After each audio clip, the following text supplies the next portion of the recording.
E a partir daí, como ele foi estabelecendo esses padrões de comunicação, eles conseguiram extrair informações, dizendo que quem estava se comunicando através das mesas era um espírito, né, ou gênio, dependendo da tradução, né, da palavra. Então eles começaram a fazer perguntas sobre quem era esse espírito, como que ele estava se comunicando, de que forma, né, e aí, a partir daí, foi surgindo uma codificação. E uma coisa que é interessante, né, observar, deixar claro, é que Kardec não se baseou só em apenas um médium. Kardec, o que eles falam em relação à universalização do ensino do espírito, que é o quê? Você passar por vários médiums diferentes, que eles não se conhecem, não puderam estabelecer uma conversa prévia, e que eles apresentaram a mesma informação quando o espírito se comunicava através do médium, né? Importante também ressaltar que o Kardec ele não se preocupou apenas com o efeito, com o experimento. Ele tirou daí, depois que o experimento a gente sabe que foi apenas uma coisa para chamar a atenção. Depois é por isso que o caráter científico aí do espiritismo está justamente o quê? Nessa averiguação, na utilização de um método científico e da lógica e do raciocínio para poder retirar informações consistentes sobre determinado fato. Fenômeno, melhor, determinado fenômeno. Então, esse é o caráter científico dele. Ele utilizou um método que ele não veio com uma hipótese, o que geralmente se faz na ciência, né? Normalmente, na ciência, na física, você vê um fenômeno, você gera uma hipótese, você testa essa hipótese e depois essa hipótese ela pode ser refutada ou pode ser corroborada. Ele utilizou um método científico de experimentação, só que o problema é que as hipóteses normais, as hipóteses que poderiam ser dadas no campo da física somente, não explicavam de maneira completa. Exatamente. Ou seja, a hipótese, digamos assim, foi do fenômeno para o observador. Isso só é possível quando esse fenômeno é inteligente. Sim. Quando o fenômeno fornece, olha, é assim, assim, assado, nós existimos, a inteligência é assim, nós somos fenômenos inteligentes. E eu acho que essa foi a grande sacação, esse é o caráter científico, que muita gente fala, não tem caráter científico, claro que tem. E já que você falou, né, dessa questão do caráter científico, né, exatamente os argumentos que a gente vê por aí. Naquela época o método científico era piada perto do método científico. Tudo bem, pode ser que seja, pode ser, mas a necessidade deles de um método científico igual a de hoje que a gente tem, não é a mesma necessidade que a gente tem hoje em dia. Não, e outra coisa, o método não mudou muito. Mudou a experimentação, os experimentos, os instrumentos de medição, exatamente. Base. E uma coisa que, por exemplo, a gente não pode também pegar e tratar como, por exemplo, se a gente está sabendo que a gente trata, isso é um fenômeno espiritual, a gente não pode ter uma exatidão, um determinismo tão grande quando a gente consegue ter com um fenômeno que a gente repete materialmente 500 mil vezes, sabe?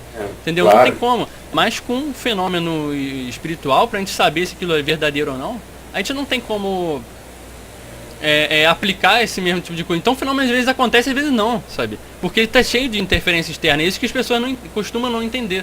Não, eles estão...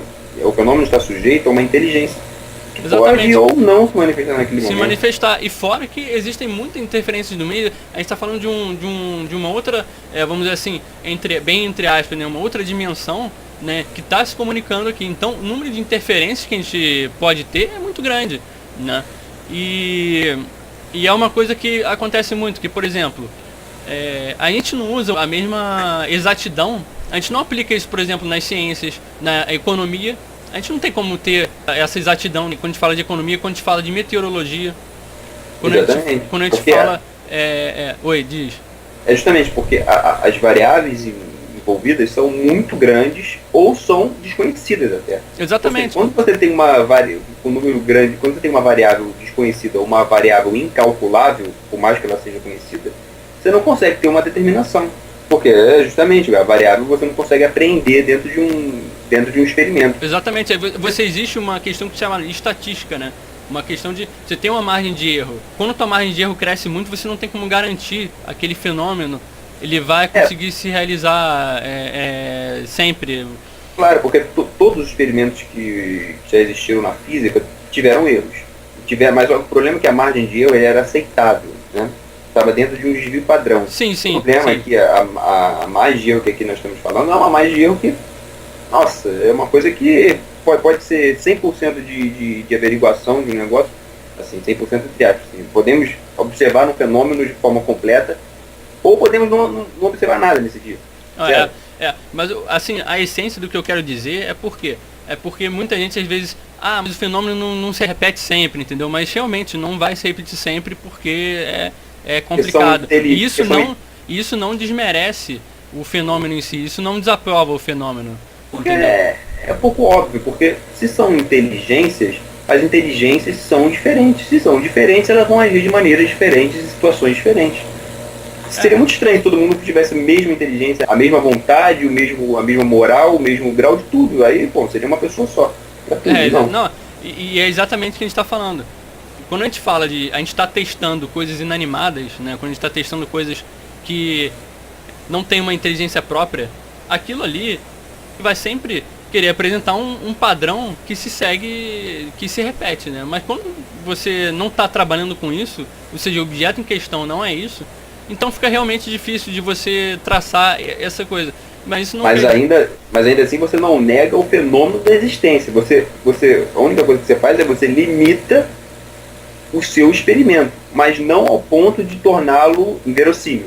Exatamente.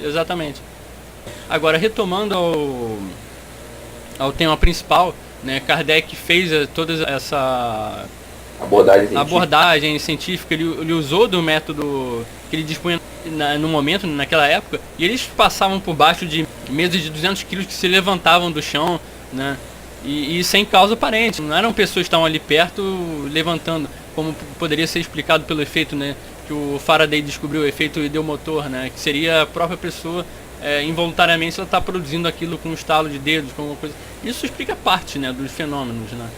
Isso explica alguns estalos. Pode até explicar que alguns médios realmente usavam disso em muitas sessões para poder enganar realmente. Isso aí é perfeitamente possível, né? Mas agora, quando a gente está falando de um ambiente controlado, quando a gente está falando de um ambiente em que a gente tira toda a possibilidade do médium estar podendo fazer algum tipo de truque, algum tipo de mágica ali no momento, né? Não, e o ambiente controlado que a gente diz é, por exemplo, um observador que quer estudar, por exemplo, como o físico William Crookes, quando observou os fenômenos físicos, foram feitos muitas vezes na casa dele, com pessoas em que ele confiava, com os médios, evidentemente, com os objetos dele e a luz do dia.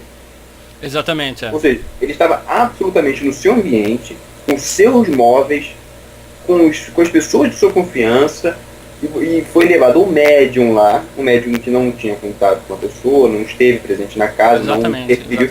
Ou seja, falar que o móvel foi o quê? Modificado em 1.000.000º de segundo, o médico fez um negócio, pronto, agora eu vou fazer todas as manifestações e um bando aqui de pessoas idiotas não vão conseguir perceber nada.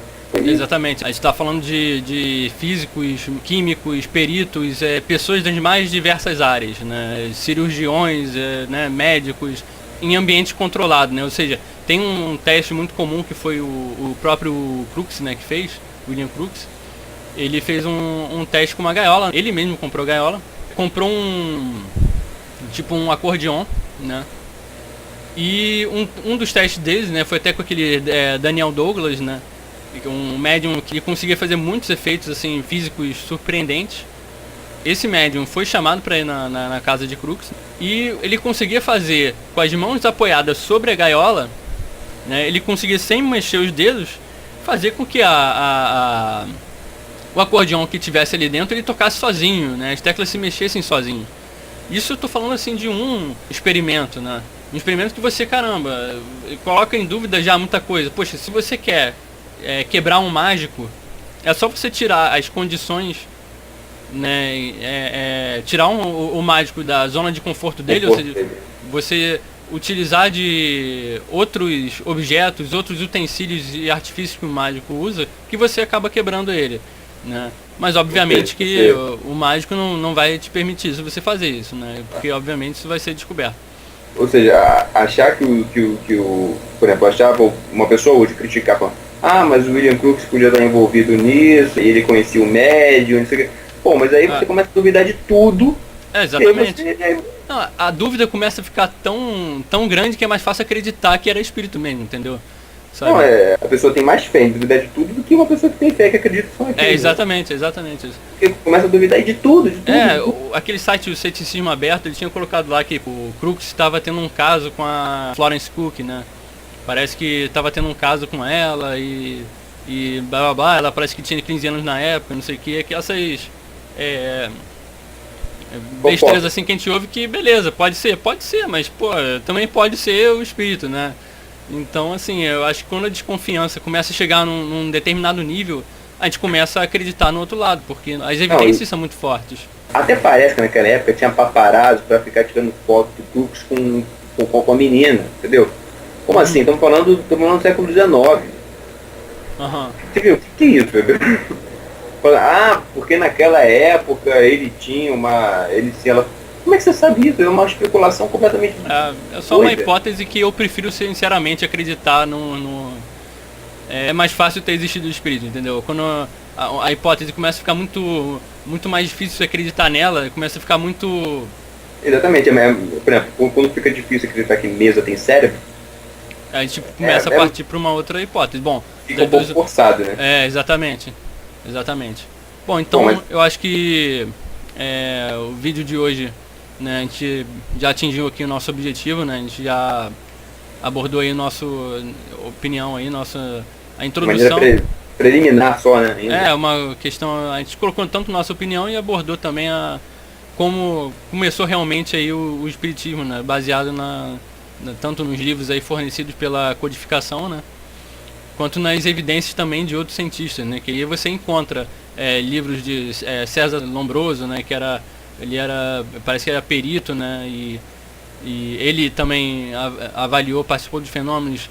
A gente pode citar aqui 20 cientistas aí, mais ou menos, que participaram das sessões. 20 cientistas, estou dizendo, não eram qualquer cientista, eram cientistas ali da época que realmente eram renomados, né? Cientistas, bom, a gente não está falando de qualquer pessoa, né? Claro. Então, nosso vídeo fica por aí. E a gente se vê em mais vídeos, né? Até a próxima aí, pessoal.